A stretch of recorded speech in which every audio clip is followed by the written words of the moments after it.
చాలామంది అనుకోవచ్చు వెస్టేజ్ అందరు తెలిసింది సార్, అందరు అయిపోయారు సార్ అనుకోవచ్చు. ఉల్లిగడ్డ మీద పొట్టు కూడా అయిపోలే వెస్టేజ్. అర్థం 5 ఏళ్ళు నాది కాదు పై అన్ని సుఖాలు వదిలిపెట్టి కష్టపడితే మిగతా 35 ఏళ్ళు మీరు కూర్చొని బతుకోవచ్చు ఆరామ్సే. నా ఫ్యామిలీలో ఫారెన్ ట్రిప్ అచీవ్ అయిన వాళ్ళు ఎవరు లేరు, ఫ్లైట్ ఎక్కిన వాళ్ళు ఎవరు లేరు, కనీసం ఎయిర్పోర్ట్ అంచుకుపోయిన వాళ్ళు లేరు. కానీ నేను ఈ ఏజ్లో ఫారెన్ ట్రిప్లో లగ్జరీగా ఎంజాయ్ చేసి వచ్చిన క్రూజ్ ట్రిప్ అనమాట. సో ఒక యూత్గా నేను క్రూజ్ ట్రిప్లో ఉండబోతున్నా. క్రూజ్ ట్రిప్ అంటే ఏంటంటే ఒక పెద్ద షిప్లో, సో దుబాయ్ అనే ఒక దేశంలో దాదాపు ఒక 4 డేస్ అనేది అక్కడ ఎట్లా ఉంటుందంటే ఒక లగ్జరీగా డబ్బులు సంపాదించే ఎవరైతే బిజినెస్ మ్యాన్స్ ఉంటారో వాళ్ళు ఎలాగైతే ఎంజాయ్ చేస్తారో అదే ఎంజాయ్ నేను ఒక ఆర్డినరీ పర్సన్గా చేయబోతున్నా రేపు. నాగర్ కర్నూల్ నడి బొడ్డున దాదాపు 1 ఎకరా ల్యాండ్ ఇప్పుడు ఎంత ఉందంటే 1,50,00,000 ఉంది. సో అక్కడ ఎకరా పొలం కొనాల, అది నా గోల్. ఇక్కడనే ఉన్నారు అందరూ. సో నా పేరు వచ్చేసి కుర్మయ్య. యాజ్ ఏ స్టార్ డైరెక్టర్గా మన బిజినెస్లో ఉన్నాను అనమాట. సో బిఫోర్ వెస్టేజ్ వచ్చేసి నేను ఒక స్టూడెంట్గా ఉన్నా. సో ఒక స్టూడెంట్గా ఈ బిజినెస్ ఎందుకు టేకప్ చేశానంటే సింపుల్గా నార్మల్గా పెద్ద ఏదో నాకు గోల్స్ ఉన్నాయని, ఓ పెద్ద డ్రీమ్ అని, పెద్ద బిజినెస్ మ్యాన్ అని చెప్పాను. నాకు పెద్ద ఏం లేదు, అంతా జస్ట్ నార్మల్గా బిజినెస్ స్టార్ట్ చేసినా మా అప్లైన్ చెప్పిన తర్వాత. సో ఎక్కడ కనెక్ట్ అయ్యానంటే, సో మా కరుణాకర్ సార్ ఒక మాట చెప్పిండు. సో మా ఊరికి ఇట్లే ఎలాగైతే మీరు మీటింగ్ పెట్టినారో మీకు ఎలా వచ్చి సార్ వాళ్ళు చెప్తున్నారో అట్లే మాకు కూడా సార్ వచ్చేసి ఒక మాట చెప్పిండు. ఏంటంటే ఇప్పుడు మీరు యాజ్ ఎ స్టూడెంట్గా ఉన్నారు, మీ ఏజ్ ఎంత మహా అంటే 22 ఇయర్స్ అని చెప్పినాడు.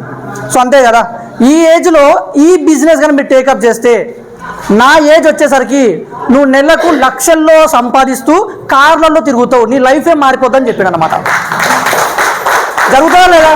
ఇప్పుడు సార్ వాళ్ళకి మ్యారేజ్ అయ్యి 3 ఇయర్స్ 4 ఇయర్స్ కష్టపడుతూనే లక్షలు సంపాదిస్తూ ఉన్నారు. నేను యాజ్ ఎ స్టూడెంట్గా ఈరోజు ఆడుతూ పాడుతూ బిజినెస్ చేసిన సార్ ఏజ్ వచ్చేంత వరకు లక్షల్లో సంపాదిస్తానా లేదా? సో అది బాగా కనెక్ట్ అయింది. డెఫినెట్లీ మనం కూడా సంపాదించవచ్చు, మనం కూడా చేయొచ్చు అనేది డిసైడ్ అయ్యా. సో అలా డిసైడ్ అయిన తర్వాత నేను ఈ బిజినెస్లో నేను తీసుకున్న అచీవ్మెంట్స్ ఏంటంటే, ఫస్ట్ టైం నేను ఈ వెస్టేజ్ ద్వారా ఒక గోవా ట్రిప్కి వెళ్ళడం జరిగింది. సో యూత్ ఏం కోరుకుంటారని సింపుల్గా చెప్తున్నా, ఎంజాయ్ కోరుకుంటాడు. ఇప్పుడు నా ఏజ్లో ఉన్న యూత్ ఏం చేస్తారంటే ఒకవేళ జాబ్ చేస్తే 10,000కో 20,000కో 30,000కో బయట జాబ్ చేయాలా, 9 గంటలకు పోవాలి 6 గంటలకు రావాలి, అంతే వాళ్ళ డ్యూటీ. కానీ నేను ఆడుతూ పాడుతూ బిజినెస్ చేస్తూ ఆరామ్సే గోవా ట్రిప్ పోయించిన ఒకసారి. బెటరా కాదా?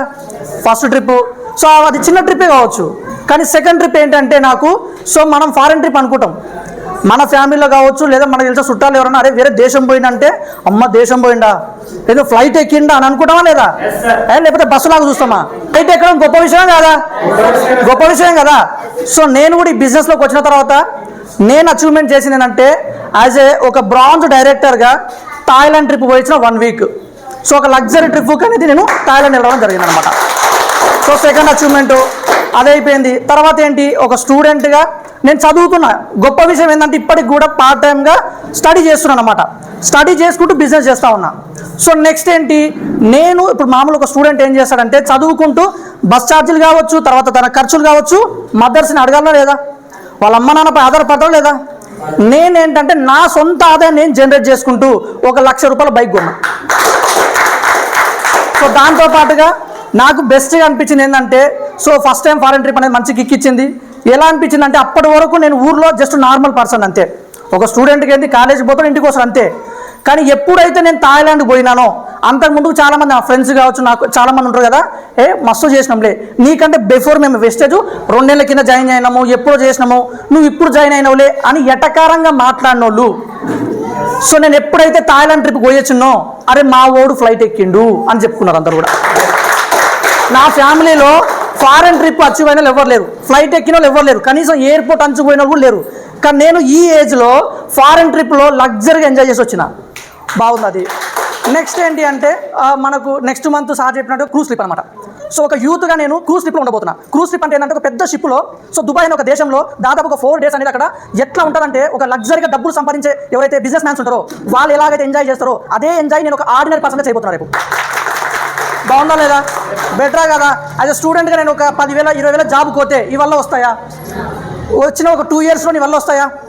అస్సలు రావు. సో సింపుల్గా చెప్తున్నా, నా టీంలో ఇక్కడ నరసింహరావు సార్ కావచ్చు, కిషన్ సార్ కావచ్చు, బాలు సార్ కావచ్చు. సో నేను ఒక్కనే గోవా ట్రిప్కి వెళ్ళడం కాదు, సో 2 రైతులను తీసుకుపోయినా నేను గోవా ట్రిప్కి. సో నాతో పాటు ఎంజాయ్ చేయించాను అన్నమాట. సో అలా ఈ బిజినెస్లో నా యొక్క విజన్ ఏంటంటే ఒకటే, సింపుల్గా ఒక 5 ఏళ్ళు కావచ్చు, 2 ఏళ్ళు కావచ్చు, మనం బలంగా కష్టపడితే ఈ ఇండస్ట్రీలో ఫ్యూచర్ మొత్తం కాళ్ళ మీద కాలు వేసుకొని ఆరామ్సే చెక్కులు వస్తుంటే చూసుకొని బతకొచ్చు. అలాంటి అవకాశం మన బిజినెస్లో ఉంది. సో ఈ ఇండస్ట్రీ చాలా గొప్పదన్నమాట. మనం అర్థం చేసుకుంటే చాలు. నా విజన్ ఏంటంటే ఫ్యూచర్లో నేను నా ఫ్యామిలీలోనే ఎవ్వరు కూడా వాళ్ళ ఊహలకు కూడా అందనంత ఆదాయం టచ్ చేస్తా ఖచ్చితంగా. అయితే డెఫినెట్గా ఆ ఇన్కమ్ అయితే టచ్ చేస్తా. సో ఒక లగ్జరీ కార్ అయితే అచీవ్ చేస్తాను. సో నా గోల్ ఎప్పుడు చెప్పలే బేట, ఇప్పుడు చెప్తా ఉన్నా ఏంటంటే, సో మ్యాక్సిమం గోల్స్ ఏముంటాయంటే కారు కొనాలి, ఇల్లు కొనాలి, సంథింగ్ లైక్ ఇవే ఉంటాయి కదా. నా గోల్ ఏంటంటే నాకు అర్ధ ఎకర పొలం ఉంది అంతే. సో నాకు అది మొత్తం కూడా కాలువకి వెళ్ళిపోయి ఒక అర్ధ ఎకర పొలం మిగిలిపోయింది. సో నా గోల్ ఏంటంటే నేను వెస్ట్లో బలంగా తీసుకున్న గోలు నాగర్ కర్నూలు నడి బొడ్డున దాదాపు ఒక ఎకరా ల్యాండ్ ఇప్పుడు ఎంత ఉందంటే 1,50,00,000 ఉంది. సో అక్కడ ఎకరా పొలం కొనాల, అది నా గోలు. ఆ గోల్ అచీవ్ అయ్యే దగ్గర మనమైతే నిద్రపోయలేదు. డెఫినెట్లీ మనం కష్టపడుతూనే ఉంటాం. చాలామంది అనుకోవచ్చు వెస్టేజ్ అందరికి తెలిసింది సార్, అందరు అయిపోయారు సార్ అనుకోవచ్చు. ఉల్లిగడ్డ మీద పొట్టు కూడా అయిపోలే వెస్టేజ్. అర్థం చేసుకోండి. ఎందుకంటే మన భారతదేశ జనాభా ఎంత అండి? 147 కోట్లు కదా.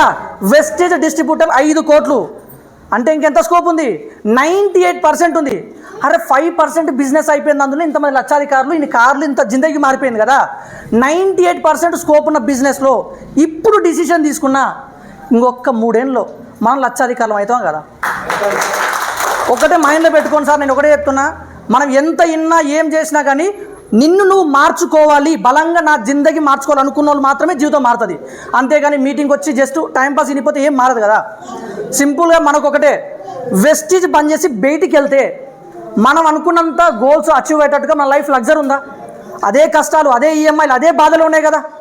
అక్కడ ఉండి అట్లే కొట్టుకుంటూ బతికే కంటే ఒక్క 5 ఏళ్ళు నాది కాదు బై అన్ని సుఖాలు వదిలిపెట్టి కష్టపడితే మిగతా 35 ఏళ్ళు మీరు కూర్చొని బతుకోవచ్చు, ఆరామ్స్ ఎంజాయ్ చేసుకుంటుంది. సో అలాంటి బిజినెస్ నేను టేకప్ చేసిన. చాలా మంచి ఇండస్ట్రీ అనమాట. ఈ ఇండస్ట్రీలో మనకు ఒకటే సార్, ఈ ఇండస్ట్రీలో మనం ముందుకు వెళ్ళినప్పుడు ఖచ్చితంగా రిజెక్షన్స్ వస్తాయి. మీకు కూడా మస్తు రిజెక్షన్స్ వస్తాయి, నాకు వచ్చినట్టే. ఒకటే గుర్తుపెట్టుకోండి, అమ్మ ఇవల్ల నాకు వద్దు భయం చెప్పేసి ఇల్లు పక్కకు పెడితే ఇల్లు కంప్లీట్ అవుతుందా? ఓకే, దుమ్ము వచ్చింది, రాళ్ళు వచ్చింది, కష్టపడి పునాది వేసినాం. నెక్స్ట్ పిల్లర్లు వేయాలా. పిల్లర్లు వేయాలంటే కంకర మోయాలంటే సింపులా? కంకర మొయ్యాలా, షీకులు బాతాలా, హార్డ్ వర్క్ ఉందా లేదా? ఉంది. ఇప్పుడు మీరు పిల్లర్లు వేసినప్పుడు కూడా వర్షం పడుతుందా లేదా? చలి పెడుతుందా పెట్టదా? ఎండ కొడుతుందా లేదా? అప్పుడేంది, అమ్మ నాకు చలి పెడుతుంది, ఎండ కొడుతుంది అని చెప్పి మళ్ళీ వేరే పక్క వస్తావా? అయినా సరే ఇల్లు కడతాము, గట్టిగా మనకు అప్పుడు కూడా కష్టాలు ఉంటాయి. నెక్స్ట్ ఏం చేస్తాము? స్లాబ్ వేస్తాం, అంతే కదా. స్లాబ్ వేసినప్పుడు ఏమవుతుంది? జస్ట్ వర్షాన్ని రాకుండా ఆపగలుగుతుంది, ఎండను రాకుండా ఆపుతుంది. మళ్ళీ చల్లగాలి వస్తుందా రాదా?